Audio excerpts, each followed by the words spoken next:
This video here requires me to wear some glasses because there is a lot of stuff that we need to research before we do this video. Good morning people of the internet, I hope you're having an amazing day and welcome back to the video where today we're going to be doing something completely different to the rest of my regular vlog content and stuff like that. I've been asked numerous times as to why I sold the Falcon and why I picked up the most unreliable car in the history of the world and every other question in between that. So today I'm going to give you a list of 5 Japanese cars you need to buy right now as an investment for the future. There's a method behind this, I swear. Now it's no denying it, Japanese cars in today's Australian market is nuts.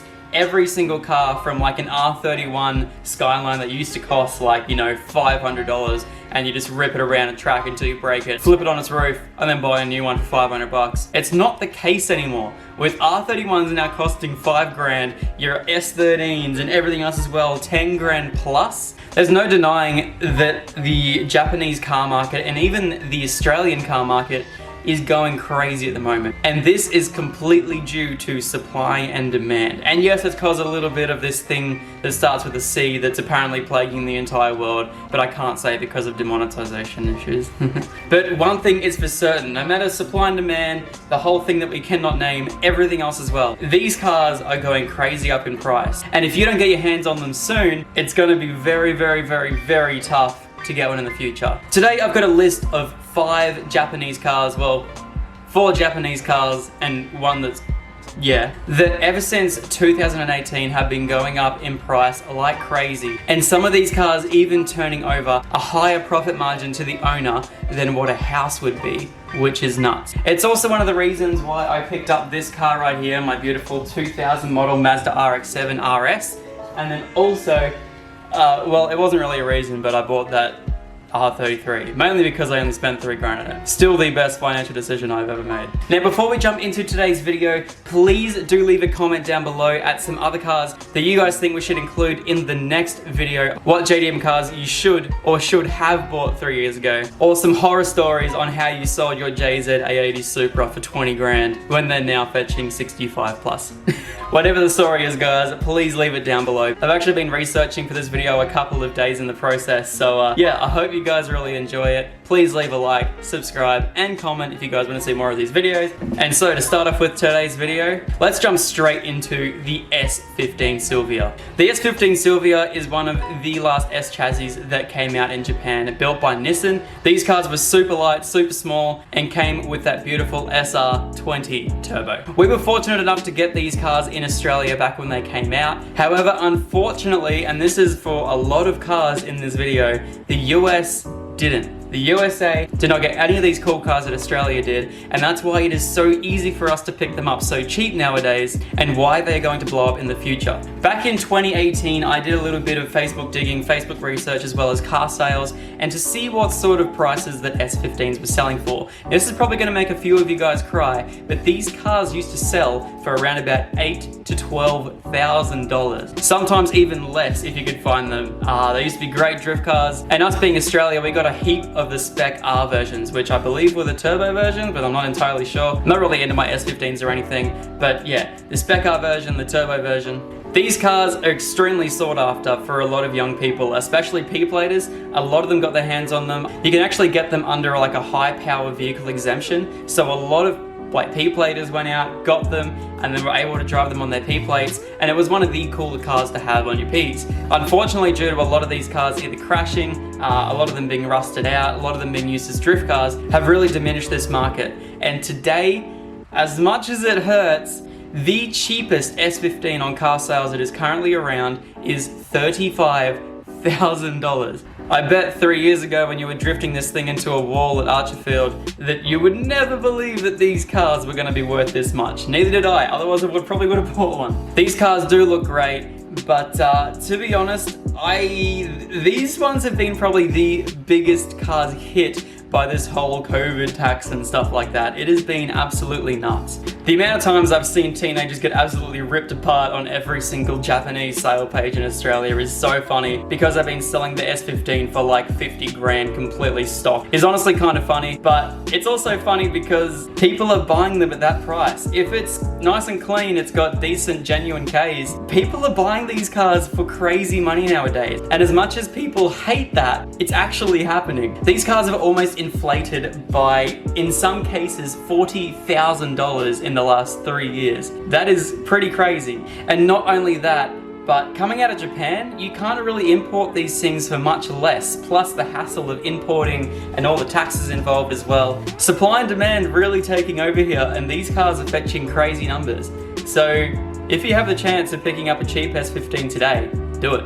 Car number 2 on this list is going to be the almighty faithful, not faithful, extremely unreliable, Rx7 FD. Long gone are the days where you could pick up an RX-7 for less than 20 grand. The cheapest I saw one for sale back in 2018 and 2017 on Facebook Marketplace was $14,000, and that was still under 100,000 Ks with the twin turbo, regular 13B rotary engine, and yes, it was $14,000 under 100,000 Ks. And now some Spirit R versions are now like $120,000 in Australia, which is insane. Now, here's where it gets a little bit interesting as well. The American market got up until, I believe it was the Series 6 RX-7, which I believe ended in around 1996. After that, the RX-7 FD was no longer imported into America. So the 99 spec parts, including like this rear wing, the front bumper, a couple of other little things about it, weren't actually on any of the US delivered RX-7 FDs. Now, these cars have been going crazy up in price even after I got this FD right here for $50,000. The cheapest one on car sales currently is $59,990, and that car there has around about 100,000 Ks. I think it's just an RB and it's also automatic. But even still then, these cars have gone crazy up in price, with most of these RS models now fetching around about $60,000 to $80,000. And yes, you guys remember how I was talking about the US market just before? The US market never got any of these sort of like I believe they call it like the 99 spec RX-7s, as I said before, with like the wing, the front bumper, and everything else as well. And this is just my theory, but giving it 2 or 3 years when you can actually start importing these into the US, the more desired RX-7 FD models being like the Series 6, 7, and 8. And I think that these cars especially are going to become very, very, very rare and tip over that $100,000 market very, very soon. I'm pretty happy with my purchase. Car number 3, the R34 Skyline. A lot of you guys probably thought I was going to say that this was going to be the GTR, and that is not the case. The R34 in every single body shape available, whether it's the sedan, whether it's the coupe, whether it's the GTT, whether it's the GT, whether it's the GTR, or anything else as well, these cars are going crazy in price at the moment. The R34, and especially the GTR version, is probably the most famous Japanese car that is currently out there. Everyone who is anyone knows exactly what this car is, and to be honest, it's probably the most common dream car for any person out there. I'm sorry to put a little bit of facts into your brain, but unless you get one now, they're probably going to be extremely hard to buy in the future. Back in 2017, I found the cheapest R34 GTT for sale that I could possibly find all over Facebook, and it was $12,000 for a manual turbo 2-door. It had 6 likes and 1 comment, which means they probably even sold for less than $12,000. It probably would have been like, you know, probably mid-market, this R34. It had black wheels, it was white, it had the OEM body kit, it was lowered on coilovers. I think it was making around about 400 horsepower or so. And yes, once again, it was $12,000. So, are you crying yet? Well, here's some more facts. R34 GTRs used to sell for between $40,000 and $60,000, with the V-Specs starting off around about that $75,000 mark. I'm sorry to hurt all you guys' feelings. The current cheapest GTT that I've been able to find that has over 200,000 Ks and is automatic is $36,000. If you want a good GTT nowadays, you're going to have to spend more than $50,000 to get one that's under about 150,000 Ks and is turbo, working well, of course, and manual. Apart from that, 34 GTTs are pretty much out of the question. You can still pick up a few cheaper GTs, but they're still over the $20,000 mark. So now, do you want to know the big hitter? If your dream car is an R34 GTR, you are going to have to fork out of your pocket, your friggin' deep freaking pocket, $200,000. The cheapest GTR on the internet in Australia at the moment is $205,000, and I believe it was for a Bayside Blue R34 GTR. What? Oh, you want the V-Spec? Okay, slap an extra $100,000 on top, you can get a sick sticker that goes on the back. Yes, I know that's not the case, but yes, if you want a V-Spec, not a V-Spec 2, just the V-Spec, it's gonna be $300,000. If you want like the M-Spec NER and stuff like that, good luck. I think they're about $500,000 when they used to be just over 100. If you want the M-Spec or the M-Spec NER or anything crazy like that, you're gonna be looking upwards of about $350,000, $400,000. Sick. Now, car or cars number 4 is not actually going to be Japanese, but something I think is going to be a little bit interesting to watch in the future. Now, once again, this is not Japanese. I'm sorry. You can skip over this little part of the video. But from your boy's own country, Australia, Commodores and Falcons have weirdly been going up in price lately, and I honestly think they're going to be very big hot ticket items in the coming years. Now that America is slowly starting to realize the amazingness that is the Barra 4-litre turbo, these cars have slowly been rising up in price over the last couple of years. I bought mine for $12,500 and sold it for $30,000. And not only that, but Americans have been really fascinated by the Falcons and the Commodores. The Commodores being because they're LS powered. You obviously had the Pontiac, I think it was the GDO over there. But yeah, they've had Commodores over there more in form of like the Pontiac. However, the Falcons, I do honestly think that, you know, come the 25 years, probably in about 5 years time from now, you can actually start legally importing Ford Falcons over into the States. Now, I'm not quite sure exactly how many will go over there because they're nowhere near as well known as like the R34s or the Supras or the Rx7. But I think once there is a few Falcons over there that, you know, have the Barra turbos and they start going crazy with these Barra turbos, I think it's going to be quite interesting to see just how the market goes for the Ford Falcon. Ever since the factory closed, these cars have been going a little bit up in price, and because Japanese cars are now so out of proportion, these cars have been slowly going up in price every now and then, and to the point where you used to be able to pick up a 2002 BA turbo for like $1,000, and now you can't even find one for like $4 or $5 grand. I honestly want to get one as a drift car. They're nice and reliable, and they make some good power on some light mods. So it's going to be very interesting to see how the Falcons go, and not only that, the Commodores as well. The Commodores being a big, powerful sort of luxury sedan in a way, are definitely going to start going up crazy in price once you can start importing them to the States. It's going to be very interesting to see how it goes. Now, yes, these cars have been going up crazy in price. I believe it was a GTSR W1 Ute actually sold for $1 million, which is insane.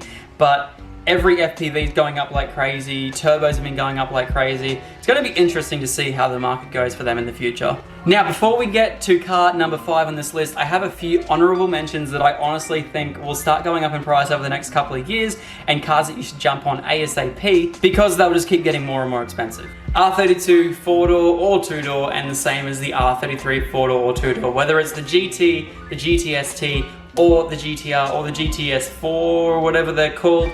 Every single one of those models has been going up crazy in price ever since you sort of are allowed to have them in the US, which I believe the R32 was around about 6 years ago, and the R33 just last year.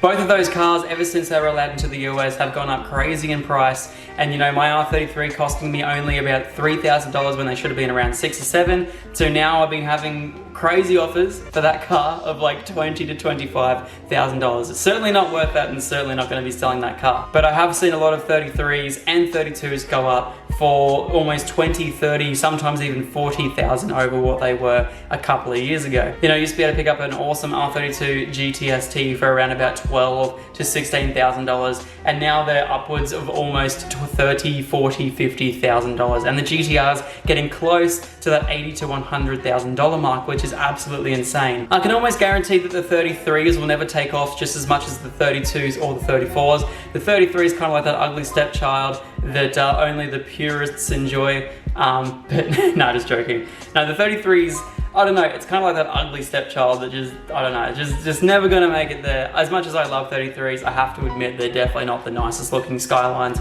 You can make them nice looking, but they're never gonna go up in price as crazy as the R33s or the R34s.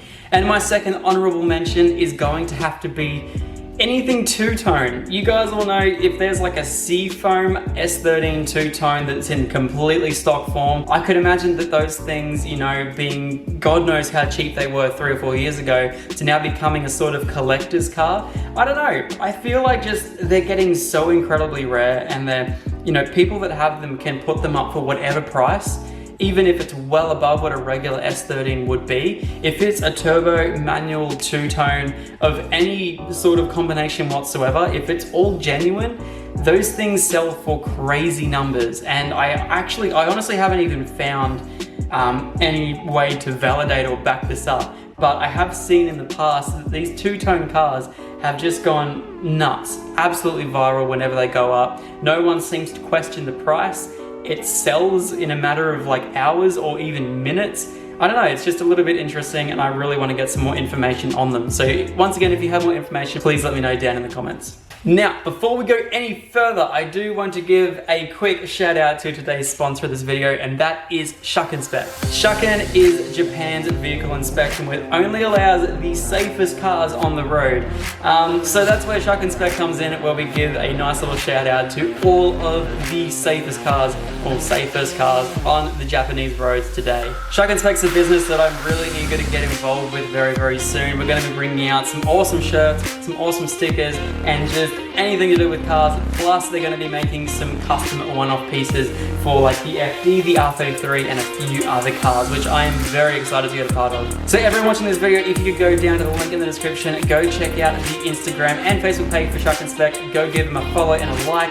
I'd really appreciate that. I'm really excited to get involved with more stuff. Plus, until they do develop a shop, there is a whole heap of amazing photos of the stuff that we got over in Japan. Some photos that I've never uploaded whatsoever. So if you guys want to see an insight to my life and an insight to Shucken Spec's life over in Japan, please go and give them a follow. We'd really appreciate it, and we're really keen to get the shop up and running. So massive thank you for Shucken Spec for sponsoring today's video. Let's get straight into car number 5. Car number 5, the A80 Supra. You guys all knew it was coming, another one of those Japanese legends. You know, we've done the Skyline, we've done the Rx7, and we've just, yeah, all of those cars that were basically like the Fast and Furious cars that have been going up crazy in price over the last couple of years. 20 to 30k or sometimes even less could get you a pretty decent turbo manual Supra back in the day. Yeah, try doubling that, and in some cases tripling. The cheapest Supra at the moment is 63 grand, but if you want a Supra in good condition, you're gonna be upwards of $75,000. The A80 Supra is one of Toyota's definitely most well-known cars, and with the new A90 Supra coming out as well,